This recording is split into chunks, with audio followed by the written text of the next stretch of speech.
here we are, fall colors, part 4. They're in rough shape.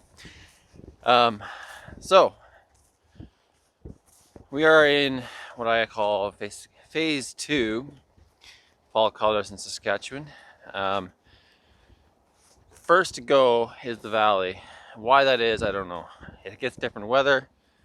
The fall colors change much more rapidly than kind of the mainland.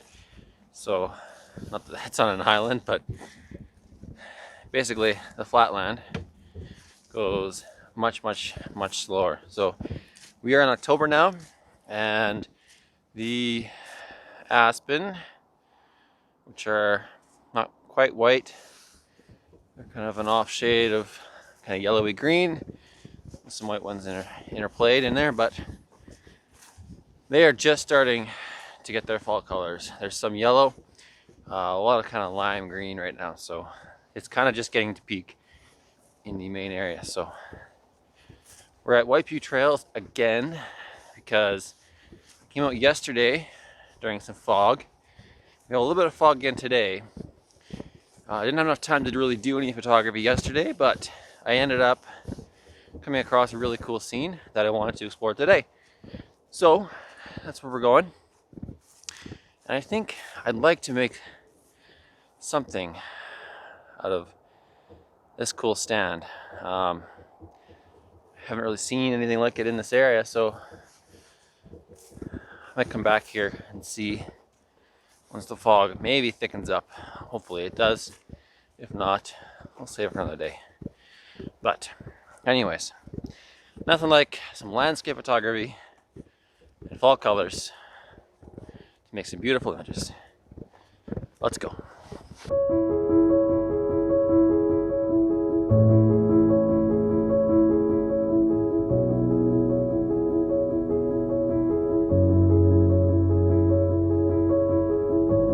I figured it out! Finally! I know why White Butte Trails has been so good to me. The forest fairy lives here. She's a bit older than I thought she'd be, but there you go. Now I know.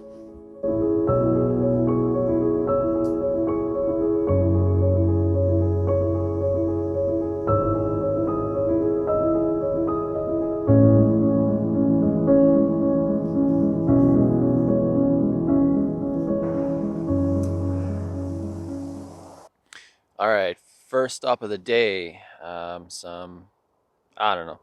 I haven't pulled the long lens off this entire fall trip, so why would this morning be any different? Trying to create some more abstract type scenes in really nice flat light.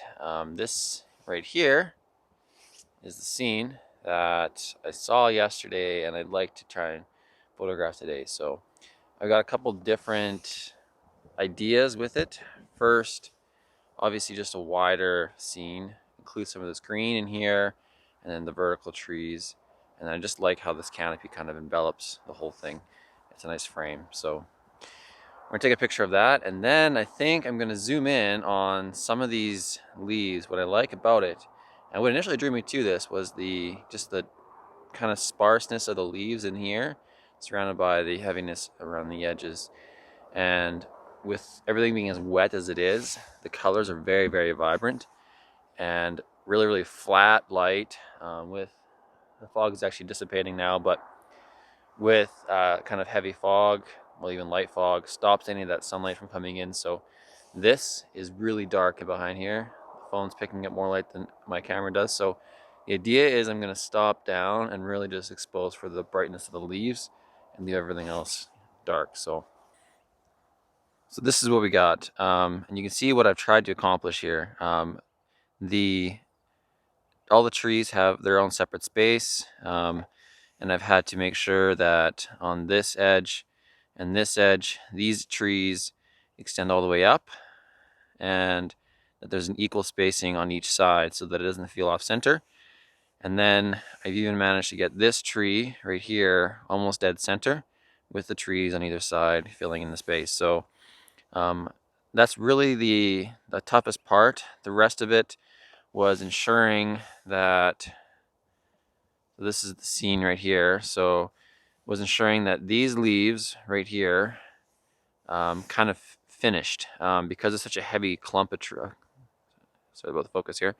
So it's a heavy clump of leaves right here. So trying to make sure that I don't cut any of that off. So I had to include enough of this so that it felt like it finished.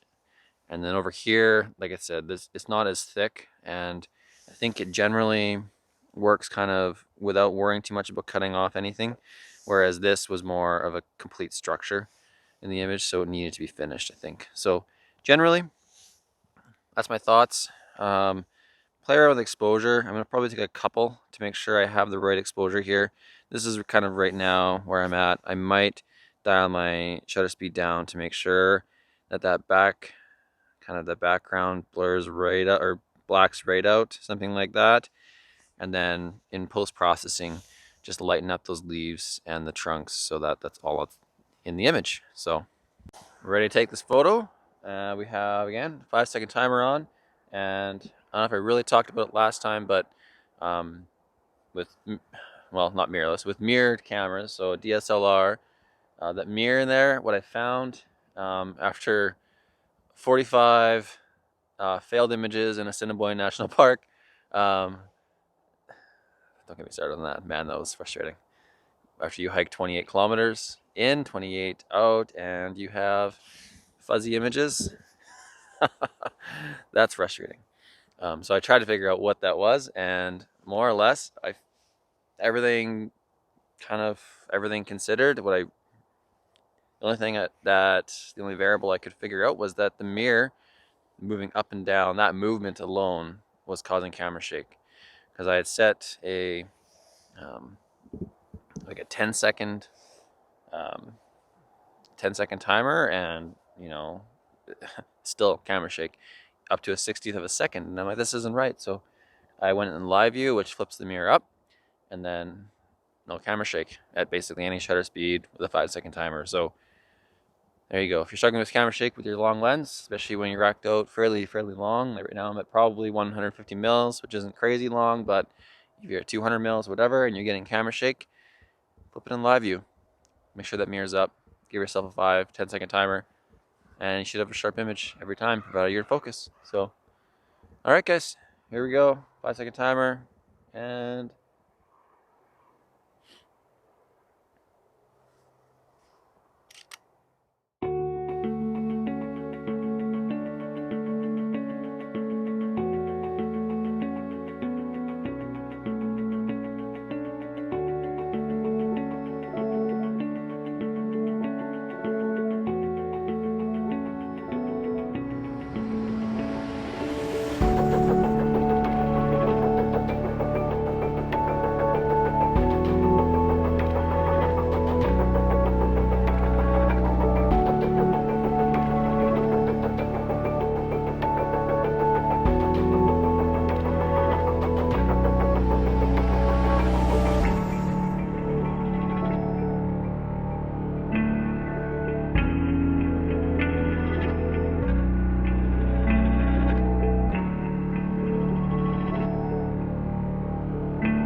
well, color me frustrated right now.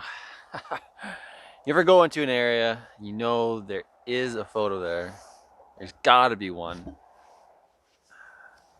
I'm in one right now, so a lot of really cool, gnarly trees in here. So forest photography, either I think you have to go for kind of patterns, textures, using trees as kind of different lines to lead the eye in and out. And the other kind of method that I like to use is to find characters. So I found both right behind me. there's this kind of clump of trees that's all together. I found something close. What I don't like right now is the light. It's too flat. I know I like this light a lot, but in this case, it's too flat, and so there's no separation of these trees. Some directional light would be nice, create kind of a more dynamic scene with a lot of depth. So that one I'm going to come back for. Second image I have in mind was this. So the second kind of method I like to use is finding characters that tell a bit of a story. And so this guy, he's way different than anything else in here. And there is I even put on the wide angle lens. There is a wide angle shot of him on the left third with these trees on the other side. However, you see we're green, green, green here. Even the backdrop is green. So I think a bit early for this shot. I will be coming back to try again once fall progresses a bit more. So I'm going to leave this video here for now. Hope you learned something, enjoyed the images, whatever you're watching for. Hope you enjoyed it. We'll catch you on the next one. Thanks so much for watching. Thanks so much for watching. Cheers, guys.